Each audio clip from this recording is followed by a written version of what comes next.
Hello दोस्तों, कैसे हो आप सभी। मैं अरविंद आप सभी साथियों का स्वागत करता हूं आपके इस प्यारे परिवार एसीएस कैरियर इंस्टीट्यूट में। दोस्तों, आज के इस वीडियो में हम लोग फिर से डिस्कस कर रहे होंगे रेलवे ग्रुप डी के इम्पोर्टेंट क्वेश्चन। ठीक है, जो कि इससे पहले भी आपने वीडियोस देखा होगा, तो एक प्रॉपर प्लेलिस्ट मैंने बना रखी है। ठीक है, अगर आपने नहीं देखा तो उसको आप देख लीजिए। ठीक है, उसको आप देख लीजिए। रेलवे ग्रुप डी एग्जाम 2025 के नाम से वो प्लेलिस्ट बनी हुई है, तो उसको आप देख लीजिए एक बार। और उसमें आई थिंक अब तक हमने 13-14 वीडियोज हमने अपलोड कर रखी है। ये 15वीं वीडियोज होगी। ठीक है, एक प्रॉपर जो पैटर्न को फॉलो करती है टीसीएस, जो एग्जाम कंडक्टिंग एजेंसी है, जो रेलवे ग्रुप डी का एग्जाम करवाती है, उसके बेस्ड पे क्वेश्चन करवा रहे हैं। इसमें इस क्वेश्चन में आपके जो एक्सपेक्टेड क्वेश्चन होंगे वो सारे होंगे, और प्रीवियस ईयर क्वेश्चन जो होते हैं वो होंगे। तो ये जो क्लास है आपके ना कि केवल रेलवे ग्रुप डी एग्जाम के लिए रेलेवेंट है, ये कहीं ना कहीं आपके उन सारे एग्जाम को टारगेट करती है जो मतलब जो साइंस के क्वेश्चन पूछती है। आप देखेंगे तो चाहे वो एनटीपीसी एग्जाम हो, वहाँ साइंस के जो क्वेश्चन आएंगे वहाँ से ये सारे क्वेश्चन आपको वहाँ पर मिल जाएंगे। ठीक है, एलपी का एग्जाम होगा, टेक्नीशियन का एग्जाम होगा, या फिर अदर जो कॉम्पिटेटिव एग्जाम देते हैं वो सारे क्वेश्चन, ठीक है, यहाँ से आपको मिल जाएंगे। फिलहाल जो हमने टारगेट कर रखा है इस क्लास को, वो है रेलवे ग्रुप डी। ठीक है, फिलहाल चलिए करते हैं क्लास को कंटिन्यू। तो यहाँ पर जो हमारा पहला क्वेश्चन है, साइज को करते हैं थोड़ा बड़ा। क्लियर है? चलो, यहाँ पर हम देखेंगे पहला जो क्वेश्चन आपका कि सार्स है। देखिए दोस्तों, ये क्वेश्चन आपको समझना है कि सार्स क्या है। तो यहाँ पर फिलहाल जो उसका राइट आंसर वो है विषाणु जनित रोग। ठीक है, अब यहाँ पर एक चीज ध्यान देना है, विषाणु जनित यानी एक वायरल डिजीज, वायरस से होने वाला रोग है। अब सार्स का फुल फॉर्म कई बार पूछ लेते हैं, तो सार्स का जो फुल फॉर्म है वो क्या होता है दोस्तों। तो दोस्तों, सार्स का यहाँ पर फुल फॉर्म है सीवियर एक्यूट रिस्पायरेटरी सिंड्रोम। ठीक है, severe acute respiratory syndrome SARS का फुल फॉर्म होता है, याद रखना इंपॉर्टेंट है। क्लियर है? चलो, अब यहां पर हम बात करते हैं कि अगला जो क्वेश्चन आपसे पूछा है कि लेंस की क्षमता का मात्रक है। तो दोस्तों, लेंस की क्षमता का मात्रक क्या होता है? डायोप्टर होता है। ध्यान से समझना है, जो लेंस होती है उसकी जो क्षमता होती है उसको हम अपन मापते किसमें? डायोप्टर में। ठीक है, किसमें मापते हैं? डायोप्टर में। शॉर्ट में इसको अपन डी से रिप्रेजेंट करते हैं। इसका सूत्र क्या होता है दोस्तों? इसका सूत्र होता है P बराबर 1/f। यानी हम कह सकते हैं जो लेंस की क्षमता होती है वो फोकस दूरी का क्या होती है? व्युत्क्रम होती है। ठीक है, व्युत्क्रम के बराबर होती है। यानी हमारा फॉर्मूला हो जाएगा P बराबर 1/f। फोकस दूरी हमें कंसिडर करना है किसमें? मीटर में। अब देखिए, एग्जाम्पल के तौर पर समझ लीजिए कि मान लीजिए कि कोई आपका लेंस है जिसकी फोकस दूरी हम मान लेते हैं कितना है? 50 सेंटीमीटर। 50 सेंटीमीटर। तो उसकी क्षमता ज्ञात करना है। तो क्षमता ज्ञात करने के लिए P बराबर हमारा क्या हो जाएगा? 1/f। अब यहाँ पर जब P बराबर 1/f हो जाएगा, तो यहाँ पर देखिए P बराबर 1/f कितना है आपका? 50 सेंटीमीटर। लेकिन हमने क्या बोला? डेटा तुम्हारा किसमें होना चाहिए? मीटर में होना चाहिए। तो 50 को हम क्या करेंगे? सेंटीमीटर से मीटर में बदलने के लिए कर रहे होंगे 100 से भाग। ठीक है, 100 से कर देंगे भाग, तो यहाँ पर जाएगा कट जाएगा 5 दूना 10, यानी 1/2 यहाँ पर आ जाएगा, और ये ऊपर जाने के बाद क्या हो जाएगा? 2।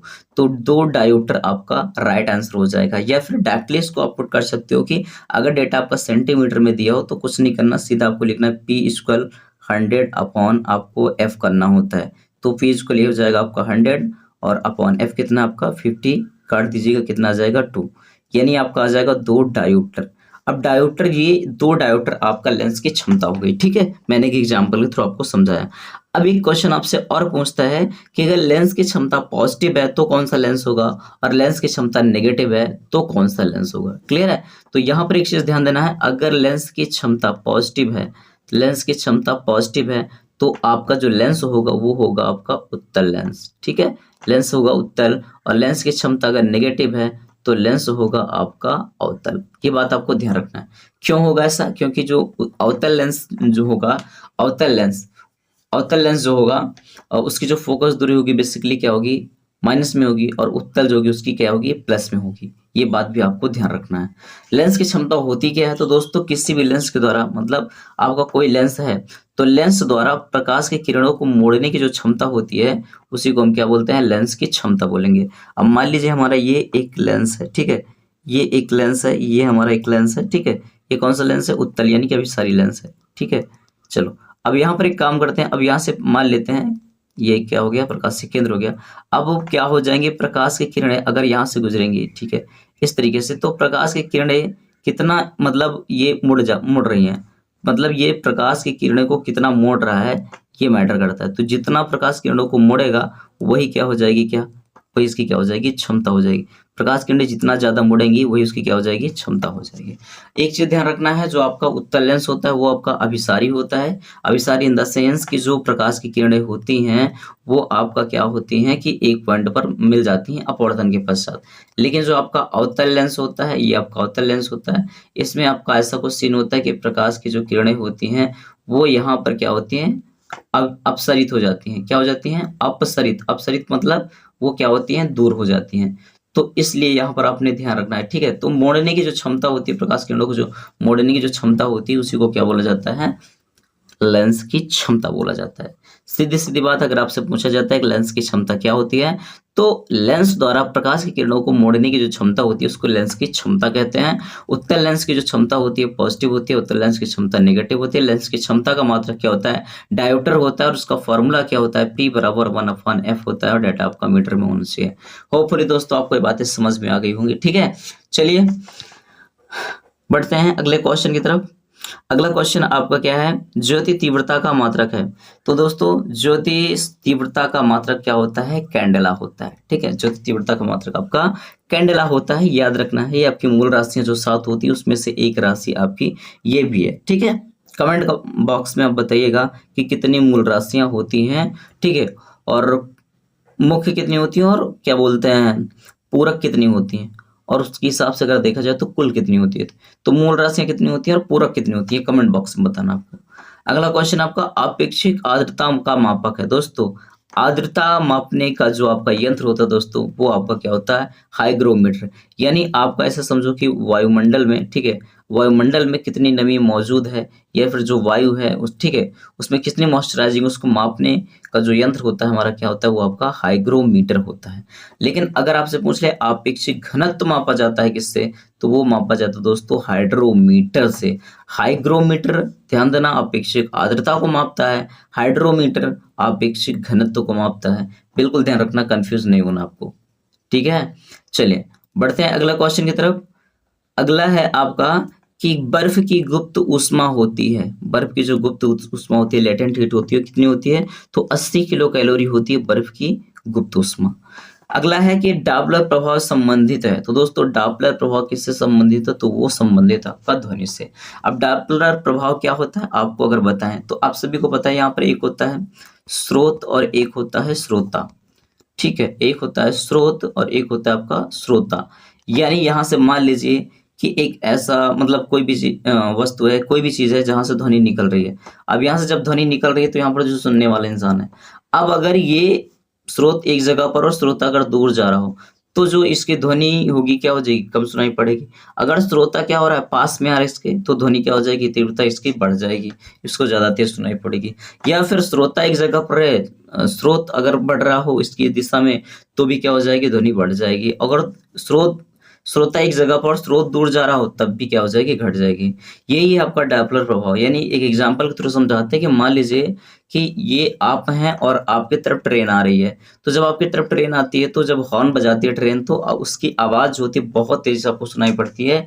या फिर ऐसा समझो कि वो अगर आ रही है तो उसकी भी आवाज आपको बहुत तेज सुनाई पड़ती है।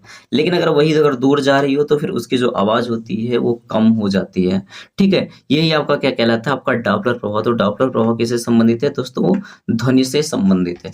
क्लियर है। चलिए अगला अगला इस ये चीज आप ऐसा समझो कि ये ध्वनि से संबंधित भी होता है और प्रकाश से संबंधित होता है, ये भी आपको ध्यान रखना है।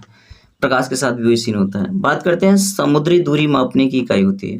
तो दोस्तों समुद्री दूरी मापने की जो इकाई होती है वो होती है आपकी नॉटिकल मील होती है। क्लियर है, वो नॉटिकल मील होती है। पीएस मान का निर्धारण किया था, तो पीएस मान का निर्धारण किया था सोरेनसन ने। पीएस मान क्या होता है दोस्तों, तो किसी भी विलयन की अम्लीय और क्षारीय सांद्रता को जिस पैमाने पर व्यक्त किया जाता है उसको क्या कहा जाता है, पीएच पैमाना कहा जाता है। पीएस ज्ञात करने का फॉर्मूला क्या होता है, पीएस बराबर माइनस लॉग, और यहाँ पर होता है एच प्लस, और यहाँ होता है आपका बेस 10। यानी कहने का मतलब क्या, अगर किसी भी विलयन की सांद्रता अगर दी गई होती है तो इस फॉर्मूले के द्वारा हम क्या करते हैं, पीएच की वैल्यू प्राप्त कर सकते हैं। आप सभी को पता है दोस्तों, पीएच का मान अगर 7 से ज्यादा है तो वो होता है आपका क्षारीय। ठीक है, वो विलयन आपका होता है क्षारीय। और अगर पीएच का मान 7 से कम है तो वो होता है आपका अम्लीय। और अगर पीएच का मान 7 के बराबर है तो वो होता है आपका उदासीन। वो विलयन आपका कैसा होता है? उदासीन होता है। होपफुली दोस्तों आपको ये बातें समझ में आ गई। कमेंट बॉक्स बताना है जल का पीएच मान कितना होता है। जल का पीएच मान कितना होता है कमेंट बॉक्स में आपको बताना है। क्लियर है? चलो बढ़ते हैं अगले क्वेश्चन की तरफ। एक एग्जांपल के थ्रू आपको समझा देते हैं कि अगर मान लेते हैं कि कोई विलेन है जिसके हाइड्रोजन आयन की सांद्रता मान लो दी गई है कितनी, 1.0 इंटू 10 की पावर -6 ठीक मोल पर लीटर। तो यहाँ पर अगर हम बात करते हैं कि इतनी अगर सांद्रता दी गई है 1.0 मोल प्रति लीटर दी गई है इसकी सांद्रता, तो यहाँ पर हम क्या करेंगे, पीएच निकालने का फॉर्मूला मैंने बताया, पीएच बराबर हो जाएगा माइनस लॉग, और यहाँ पर हो जाएगा बेस 10 और यहाँ पर हो जाएगा आपका H+। तो यहाँ नहीं, यहाँ पर आपको हो जाएगा पीएच बराबर माइनस लॉग बेस 10 हो जाएगा और H+ का मान क्या हो जाएगा 1.0 इंटू 10 की पावर -6। देखो लॉग बेस 10 पे क्या हो जाएगा, एक का मान क्या हो जाएगा 0, और यहाँ पर क्या हो जाएगा आपका, यहाँ पर आपका जो क्या बोलते हैं -6 इधर आ जाएगा, तो ये हो जाएगा आपका -6 और गुणे में क्या हो जाएगा लॉग बेस 10 पे, और 10 का मान कितना होता है 1 होता है। तो दोस्तों यहाँ पर हो जाएगा आपका पीएच बराबर माइनस, यहाँ पर क्या हो जाएगा 0 को कोई मतलब है नहीं, और यहाँ पर लॉग 10 का बेस 10 पे जो मान होता है, लॉग 10 का बेस 10 पे जो मान होता है दोस्तों वो 1 होता है। तो यहाँ पर आपका हो जाएगा 6 इंटू 1 यानी क्या हो जाएगा अब 6 गुणे 1 यानी 6 हो जाएगा, और यहाँ माइनस अंदर है और बाहर भी माइनस है, तो क्या हो जाएगा माइनस माइनस प्लस, यानी आपका पीएच बराबर कितना आ जाएगा 6 आ जाएगा। तो पीएच का मान कितना आ गया दोस्तों 6 आ गया। क्लियर है? बढ़ते हैं अगले क्वेश्चन की तरफ। अगला क्वेश्चन आपसे कह रहा है कि अम्लीय विलयन का पीएच मान होता है, दोस्तों ये चीज मैंने आपको बता दिया कि अम्लीय विलयन का पीएच मान 7 से कम होता है और क्षारीय विलयन का पीएच मान 7 से अधिक होता है। और अच्छा क्वेश्चन ही मिल गया कि शुद्ध जल का पीएच मान कितना होता है 7 होता है। चलो भाई क्वेश्चन ही मिल गया आपका, कोई बात नहीं। ठीक है, बढ़ते हैं अगले प्रश्न की तरफ। अगला क्वेश्चन है आपका, अम्लों का स्वाद होता है, सबको पता है भाई अम्ल का जो स्वाद होता है कैसा होता है, खट्टा होता है। क्षार का स्वाद कैसा होता है, कड़वा यानी तीखा होता है। जल में घुलनशील भस्म कहलाता है आपका क्या कहलाता है, क्षार कहलाता है। अगला है आपका, नीला लिटमस पत्र को लाल कर देता है। तो ठीक है, नीला लिटमस पेपर को कौन लाल कर देता है, तो दोस्तों कर देता है अम्ल। ठीक है, अम्ल क्या कर देता है, नीले लिटमस पेपर को क्या कर देता है, लाल कर देता है। और लाल लिटमस पेपर को जो है नीला कर देता है, कौन कर देता है, क्षार। एक ट्रिक आपको याद रखना है, अनीला को छलाने से प्यार हो गया, छलाने से प्यार हो गया, तो अनीला को छलाने से प्यार है, याद रखना है। जो अम्ल होगा आज से क्या हो जाएगा आपका, अम्ल जो होगा वो नीले लिटमस पेपर को किस में कन्वर्ट करेगा, लाल में बदल देगा।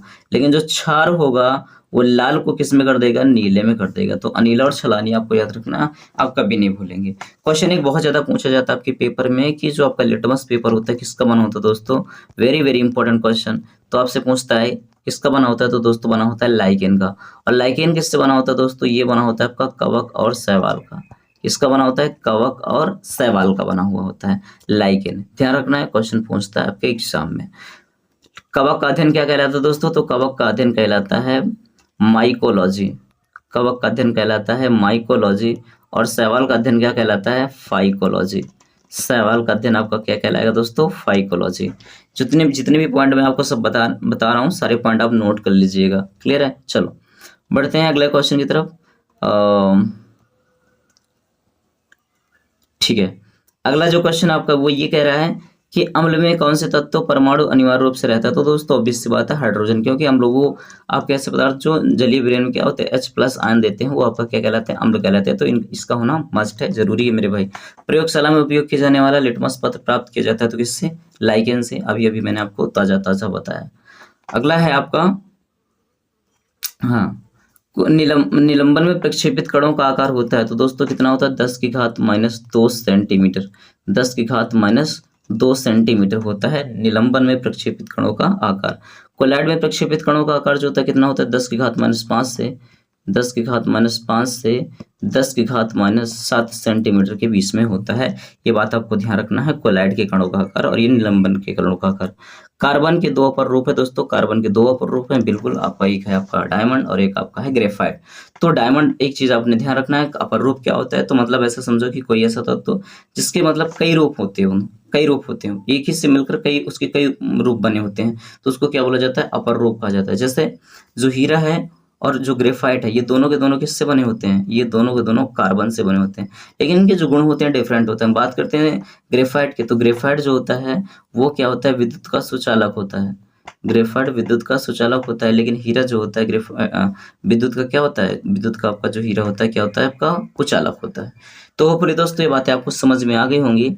ठीक है, क्लास कैसी लगी कमेंट बॉक्स में जरूर बताइएगा, अब तो क्वेश्चन है नहीं। ठीक है, तो आपने क्लास को एंजॉय किया दोस्तों, क्लास कैसी लगी आप लोग कमेंट बॉक्स में जरूर बताइएगा। क्लास में कुछ भी इंप्रूवमेंट की जरूरत है तो आप लोग कमेंट कीजिए मेरे भाई। ठीक है, चलिए फिर चैनल को सब्सक्राइब कर लीजिए, मिलते हैं फिर नेक्स्ट वीडियो में, तब तक के लिए शेयर कर दीजिए। तब तक के bye bye, take care, thank you, love you all.